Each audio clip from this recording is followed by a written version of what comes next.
Hi, everyone. Thank you for joining us for another Road Scholars Insights. Here in our showroom, parked behind me, 1981 Porsche 924 GTS Club Sport. And before we dive into specifics on the GTS Club Sport, we must understand a little bit more about the beginning of the 924, what was happening in the world, and certainly within Porsche walls at the time in the early 70s, moving into the 80s.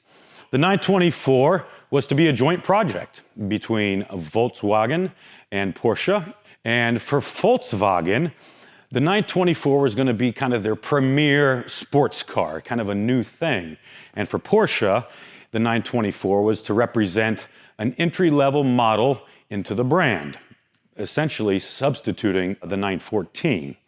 And they developed a company called Vertriebsgesellschaft.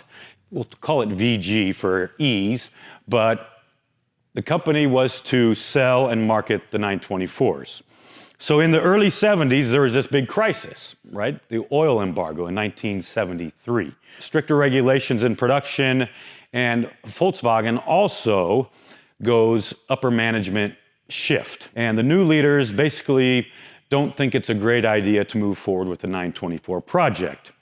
So in turn, Porsche buys out the project with one caveat, that Volkswagen are still, their laborers, workers, are still going to do the assembly of the 924 under the supervision of the Porsche specialists within the company. And this was to take place at a separate factory